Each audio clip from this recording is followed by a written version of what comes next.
दूसरा part recording का generate होगा, ठीक है, वो आपके पास प्रैक्टिस क्वेश्चन। अब हम प्रैक्टिस क्वेश्चन 3 को सॉल्व करेंगे। तो प्रैक्टिस क्वेश्चन 3 की तरफ मूव करते हैं। यस, ये रहा। अच्छा, अब ये सवाल आपके सामने मौजूद है और ये जॉब ऑर्डर का कोर क्वेश्चन है। अगर मैं आपको आसानी से थोड़ा सा रिव्यू ले लूं कि जिस तरह हमने मैन्युफैक्चरिंग के अंदर कंसर्न किया था, मैन्युफैक्चरिंग के अंदर टॉपिक की हायरार्की क्या थी सर? सीयूजीएम बनाने सर आना चाहिए, लेकिन इसके साथ आपको कॉस्ट कैलकुलेट करने आनी चाहिए, ठीक है, सर इनकम काइंडली ये स्टेटमेंट कैलकुलेट करके क्वेश्चन आना थोड़ी देर के चाहिए। लिए शो करिएगा।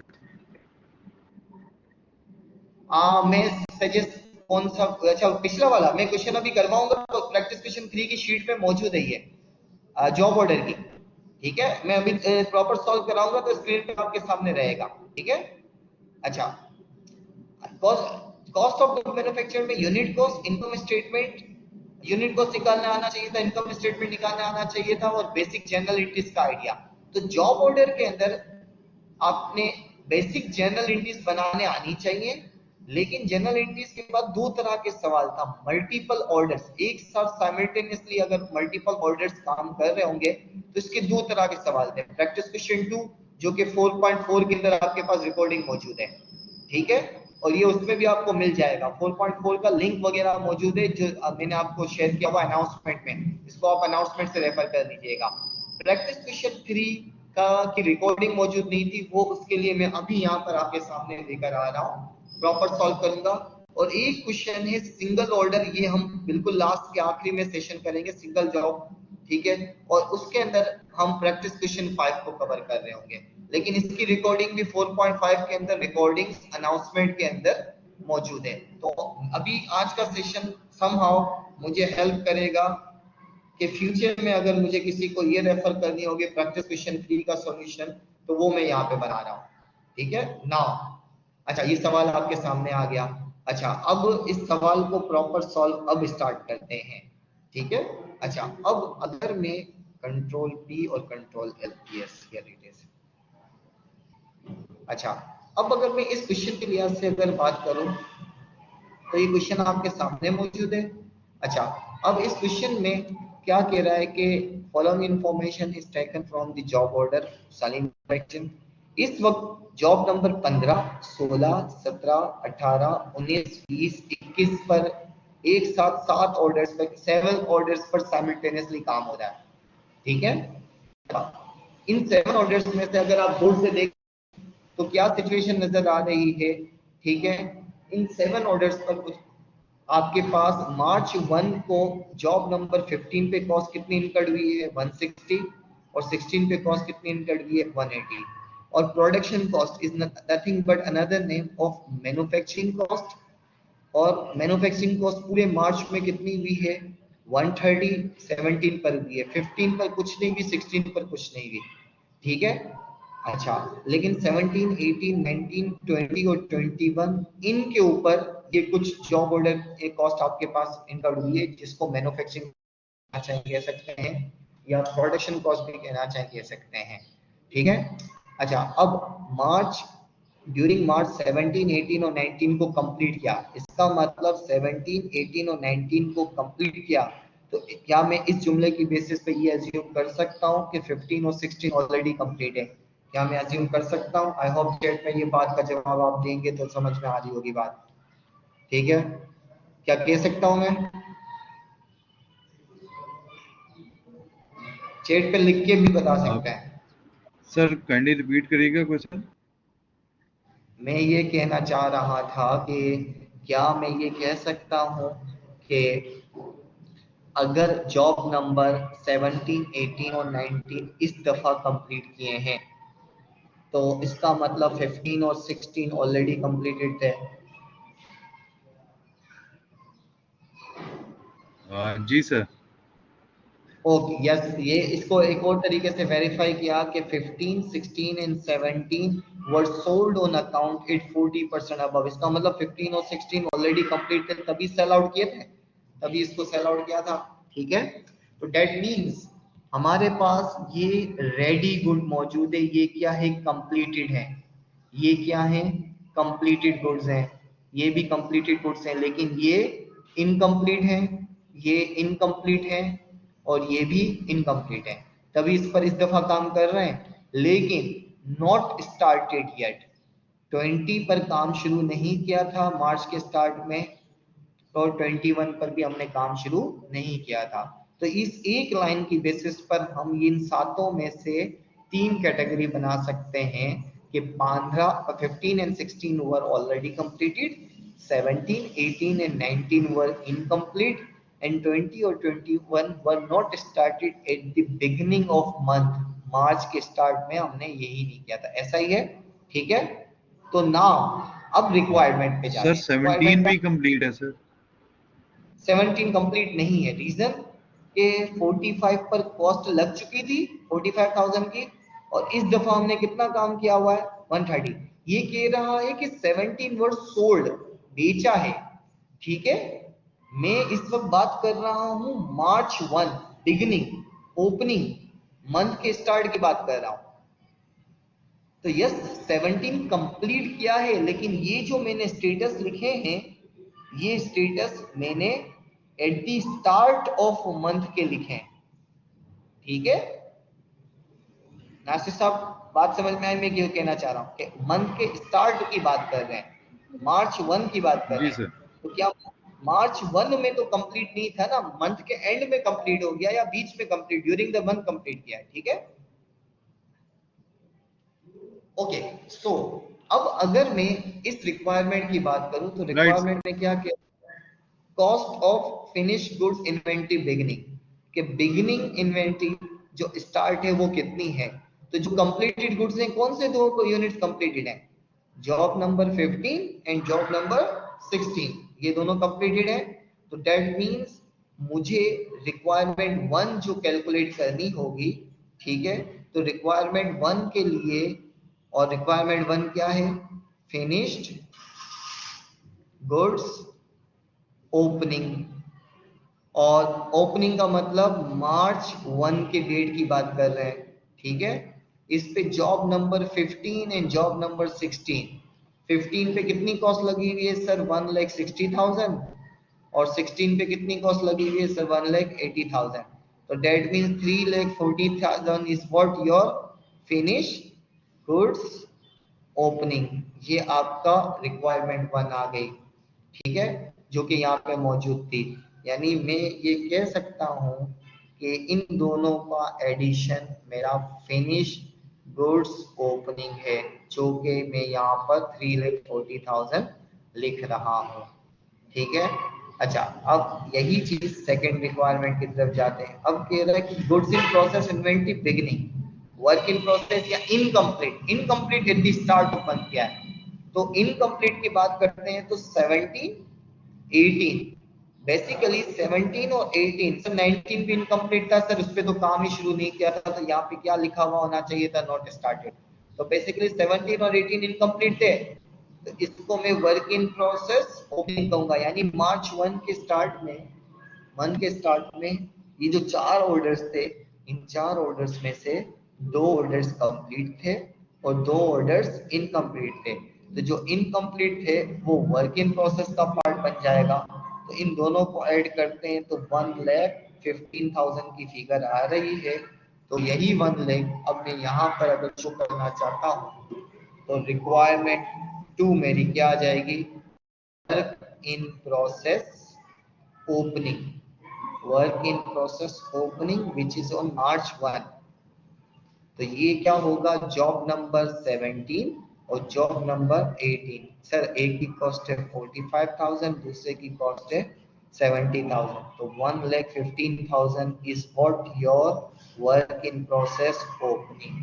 तो यही चीज प्रेजेंटेशन पॉइंट ऑफ से आप ऐसे दिखाएंगे, और ये यहाँ पे, यानी इस क्वेश्चन के अंदर सोचना ज्यादा था, कोई जनरल इनकी डेबिट क्रेडिट पर्सपेक्टिव में कोई हैवी कैलकुलेशन मौजूद। केस अगर कोई कोई सवाल पूछना चाहता है तो वो हैंड रेस करके भी पूछना चाहे तो पूछ सकता है। ओके एडजस्टमेंट, हाँ ऑनलाइन सेशन।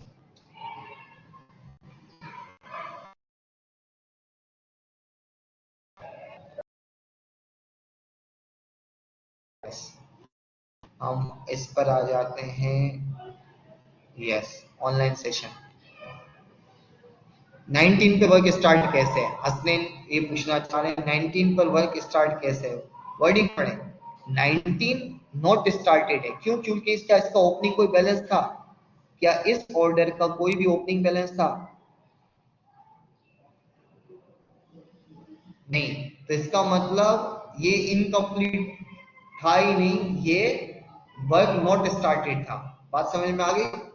जिस पर हमने इस दफा शुरू करके इसी दफा कंप्लीट भी कर दिया। 19 ऐसा ऑर्डर है जो कि देखें, यहाँ पर देखें कि हमने स्टार्ट भी नहीं था, स्टार्ट भी किया और कंप्लीट भी कर दिया।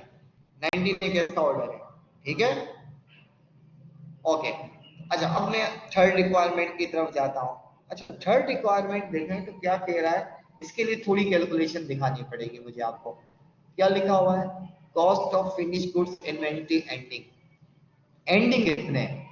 तो आप गौर से देखें, मेरे पास पहले से कंप्लीट कितने थे? 17, 18, 19। अब मैं एक छोटा सा कैलकुलेशन कर रहा हूँ। ये कैलकुलेशन क्यों कर रहा हूँ? सिर्फ समझाने के लिए कर रहा हूँ और पेन चेंज करके कर रहा हूँ ताकि थोड़ा सा फोकस हो जाए। इसको हम बिलो में करते हैं। अगर मैं यहाँ पे टोटल कॉस्ट लिखना चाहूँ तो लिख सकता हूँ। ये क्यों लिख रहा हूँ अभी थोड़ी देर में बात समझ में आ जाएगी। ठीक है, गुड। चले, दो लोग चैट के जरिए साथ साथ चल रहे हैं। टोटल कॉस्ट क्या मैं कह सकता हूँ कि जॉब नंबर 15 मेरी की टोटल कॉस्ट आपकी 1,60,000 है। आवाज इस बहुत डिस्टर्ब कर रही है। बैकग्राउंड की वजह से या इंटरनेट डिस्कनेक्टिविटी की वजह से रुक रही है?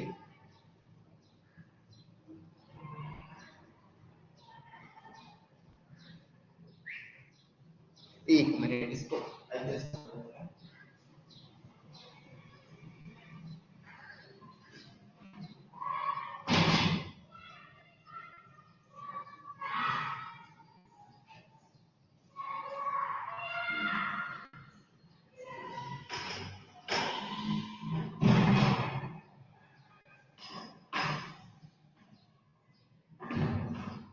अच्छा, अब ये बताएं क्या बैकग्राउंड थोड़ा सा बेहतर हुआ? मैंने अपनी लोकेशन चेंज कर दी।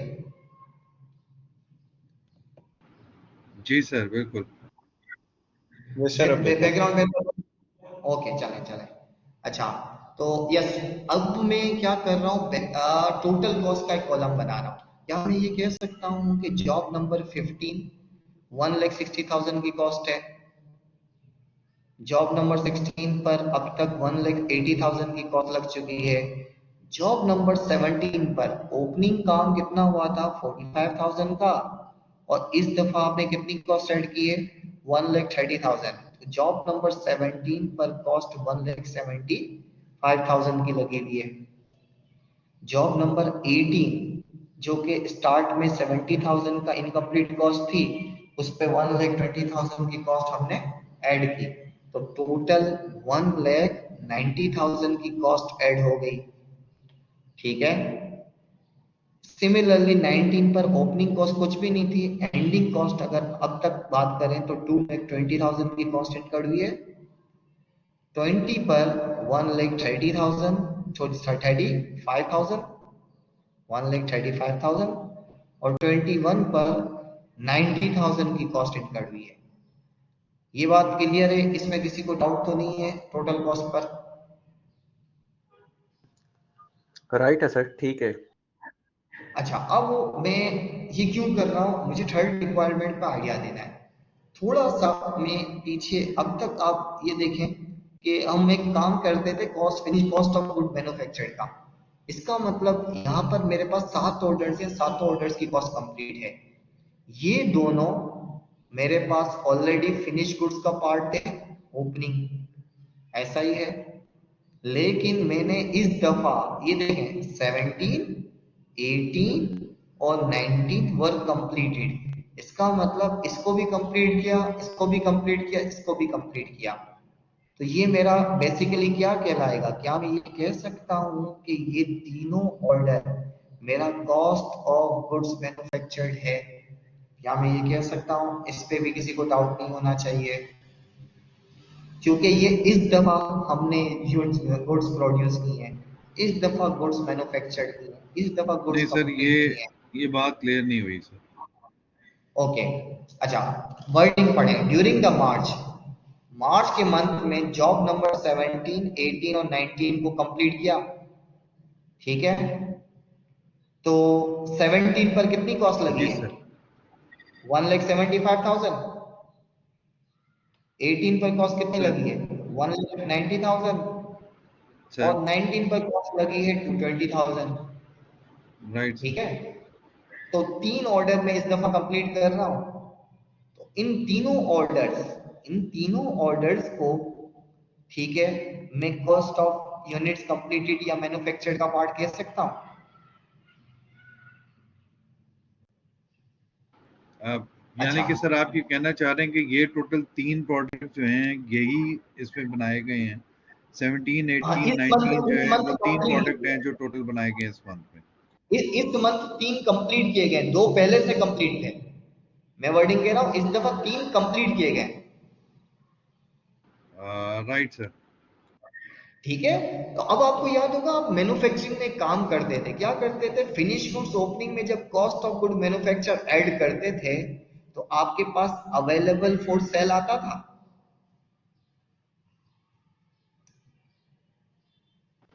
जी सर। मैन्युफैक्चरिंग बिल्कुल। का मतलब हमारे पास 5 ऑर्डर सेल के लिए मौजूद हैं, 15, 16, 17, 18 और 19। और ये पांचों ऑर्डर इसलिए अवेलेबल फॉर सेल हैं, क्योंकि ये कंप्लीट हो गए हैं। लेकिन क्या हमने सारे के सारे ऑर्डर सेल कर दिए? पांचों के पांचों सेल कर दिए? नहीं। तो इसके लिए वर्डिंग देखें आगे, जॉब नंबर 15। अब मैं थोड़ी सी पेन चेंज कर रहा हूं। जॉब नंबर 15, जॉब नंबर 16 और जॉब नंबर 17, यानी 15, 16 और 17 को क्या कर दिया? सोल्ड कर दिया। ये लिखा हुआ ये रहा, 15, 17 एंड 17 वर सोल्ड।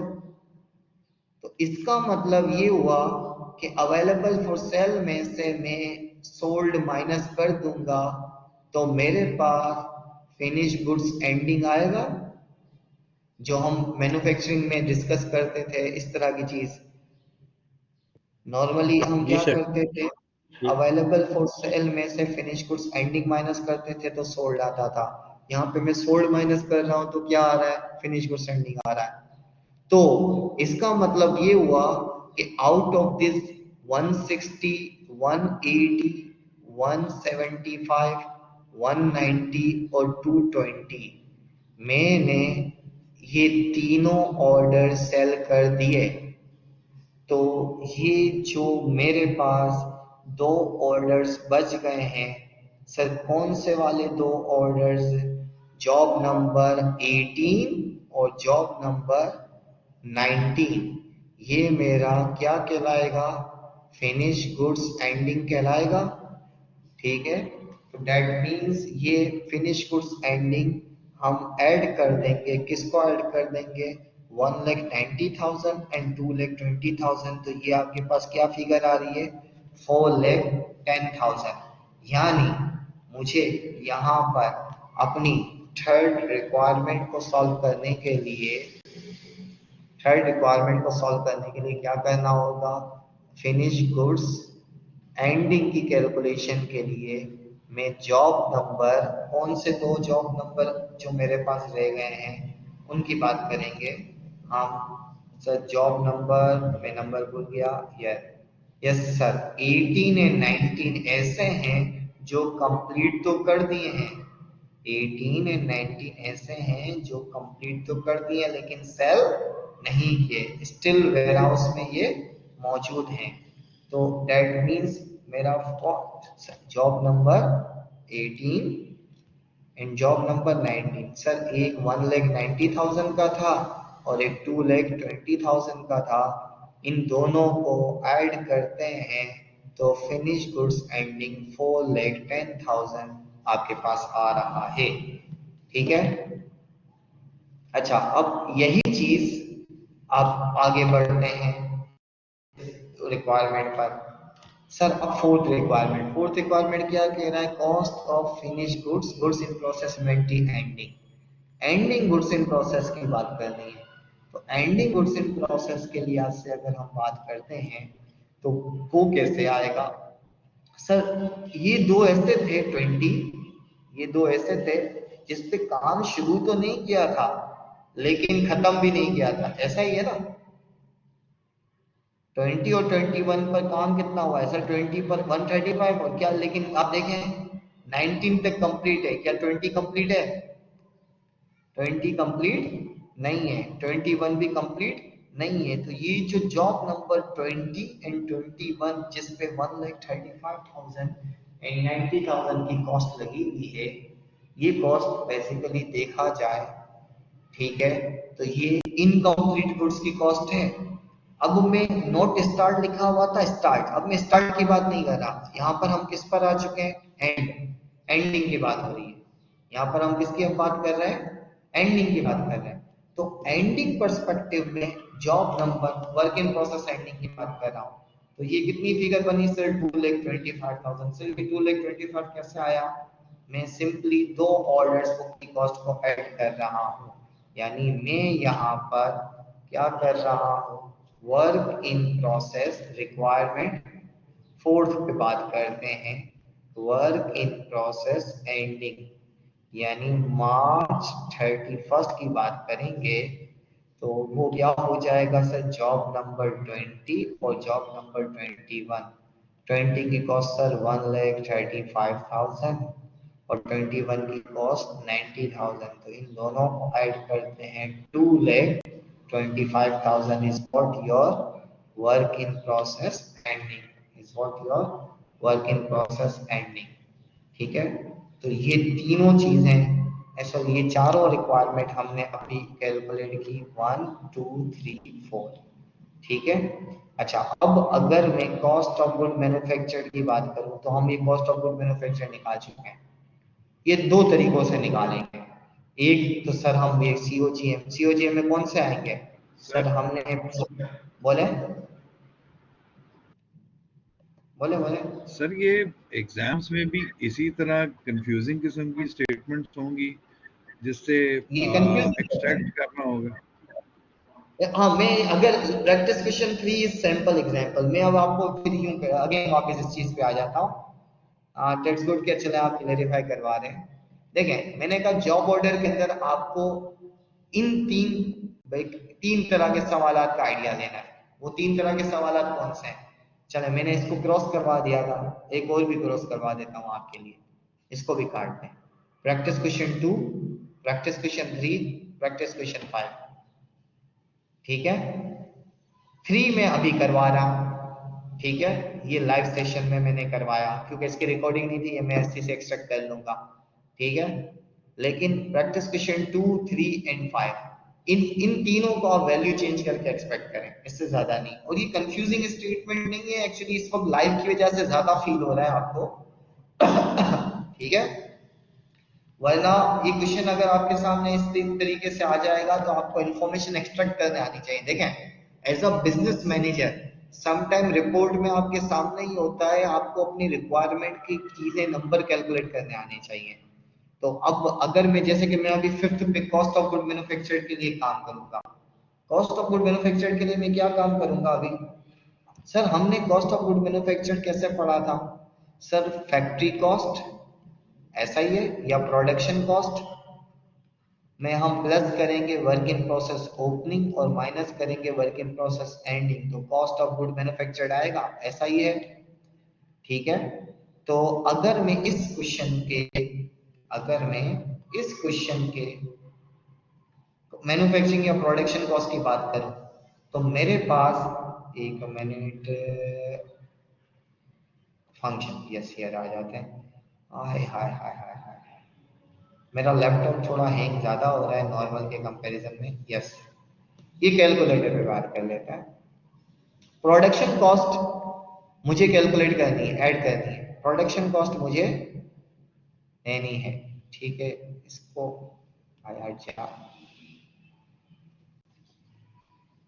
हाँ, मैंने 1,30,000, 120,000, 2,20,000, 135,000 और 90,000 इन पांचों को ऐड करते हैं मैं मैनुअली कर लेता हूँ 130, 120, 250, ठीक है। और इसमें 250 में 220 ऐड किया 470, 470 में 90 ऐड किया तो 560, 660, 6,95,000 आपकी क्या आ रही है, प्रोडक्शन कॉस्ट आ रही है, ठीक है। तो ये आपकी मैन्युफैक्चरिंग कॉस्ट मार्च के मंथ में आपने ये तीनों, सर इसमें ये नहीं बताया गया कि मटेरियल कितना है, लेबर कितना है, फैक्ट्री रेट कितना है, और अभी हमें इसकी जरूरत भी शायद नहीं है, अभी हमें इसकी जरूरत भी नहीं है।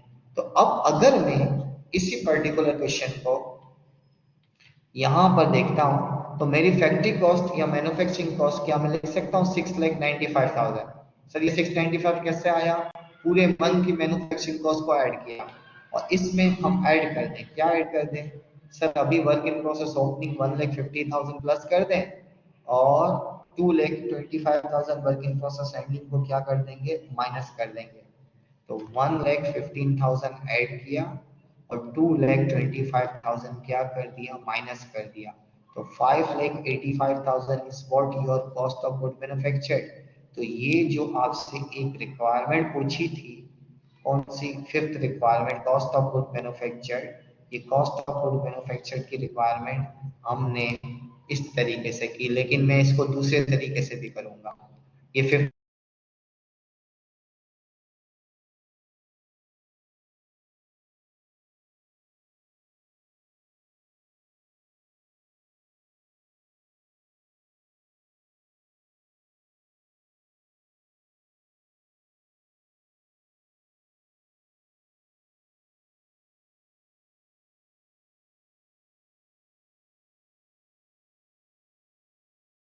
जॉब नंबर 17, 18 और 19।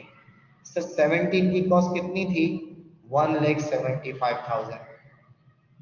18 की कॉस्ट कितनी थी, आई थिंक 1,90,000, देख लेते हैं कितनी थी,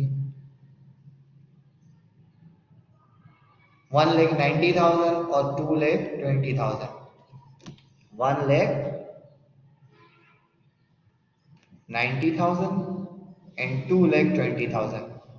इन तीनों को भी ऐड करते हैं तो 5,85,000 आ रहा है। ये भी हमारा क्या आ गया, कॉस्ट ऑफ गुड मैन्युफैक्चर्ड। लेकिन यहां पर ये देखें कि जब मैंने इस अप्रोच से किया है, ये सॉल्यूशन जॉब ऑर्डर अप्रोच कहलाएगी, ठीक है। और जब मैं इस वे में कर रहा हूं, ये मैन्युफैक्चरिंग अप्रोच है, ठीक है।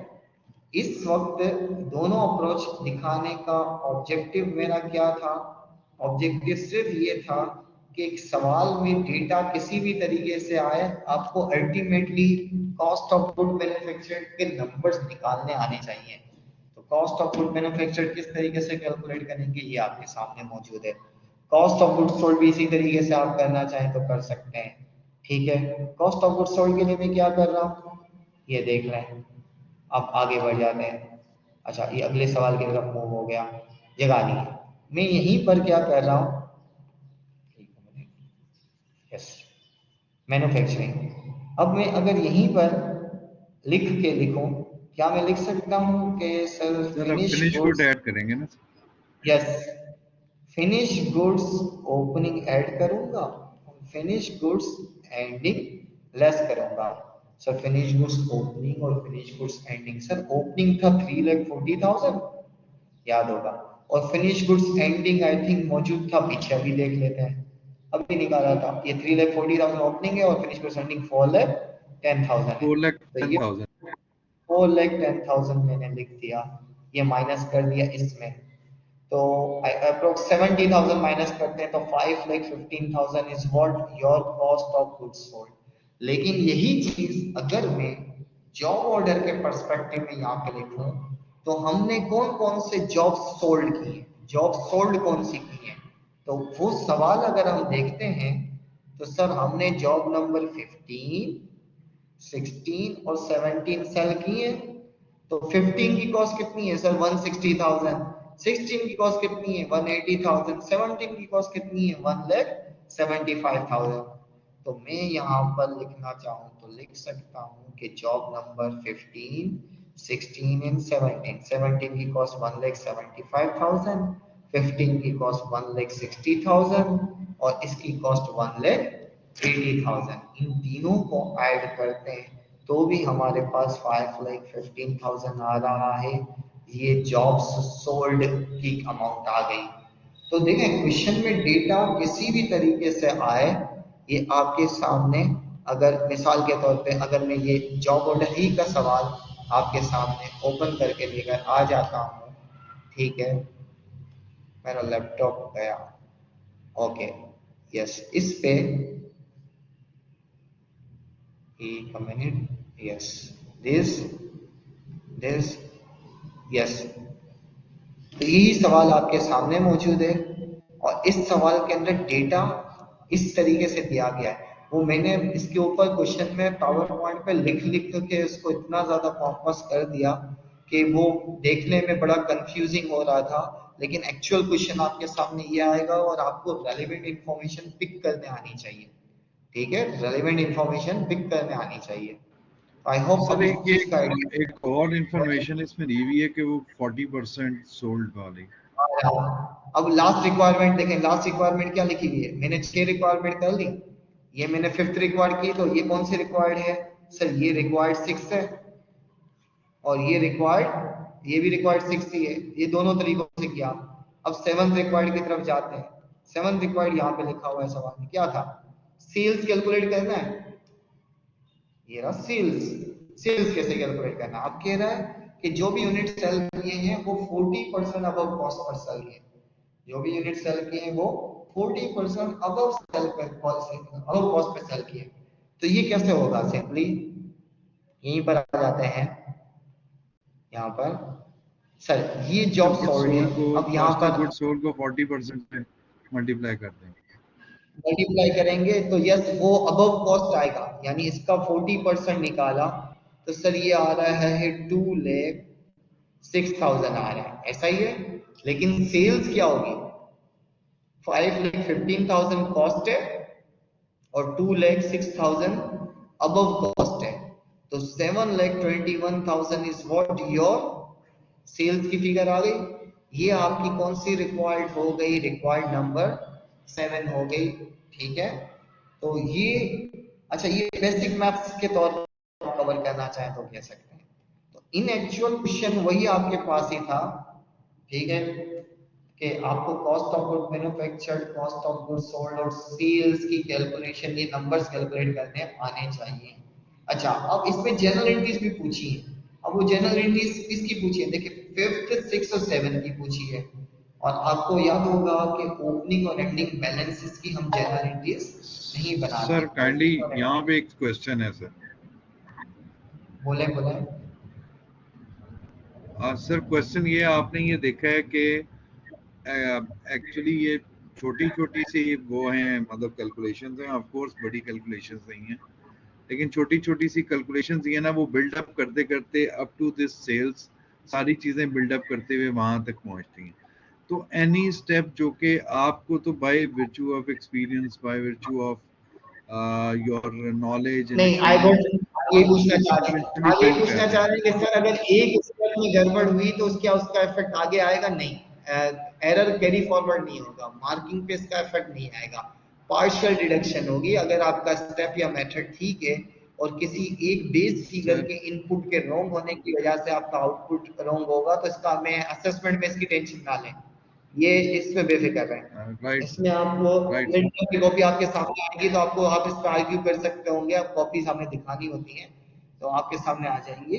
तो इस मामले में आप एमबीए वाले मास्टर्स और बीबीए में होता ना, तो मैं आपको कहता कि बीबीए वाली सिचुएशन में कि भाई ऐसा ख्याल करना है, लेकिन मास्टर्स में क्योंकि मैं थोड़ा सा भी मिड के फौरन बाद इंटरप्रेटिव मैनेजरियल पर्सपेक्टिव में जाएंगे, तो उस वक्त ये छोटी छोटी कैलकुलेशन ही हेल्प कर रही होंगी। आपका डिसीजन रॉन्ग इन्फॉर्मेशन की वजह से गलत होगा, वो अलग बात है, लेकिन आप इन्फॉर्मेशन रॉन्ग आ रही है तो वो कैलकुलेट सही हो तो बेहतर है। ठीक है, तो बेफिक्र रहें इस चीज में, मिड एग्जाम में असेसमेंट में कॉपीज आएंगी तो आपको आइडिया हो जाएगा। ठीक है, okay, so I hope practice question 3 के लिहाज से कोई किसी और, ये कंप्लीट किया मैंने, इसकी जनरल एंट्रीज में नहीं बता रहा, वो आप खुद कर लेंगे। और मैं अभी एक्चुअली रिकॉर्डिंग में लंबी नहीं रखता। सर काइंडली इसकी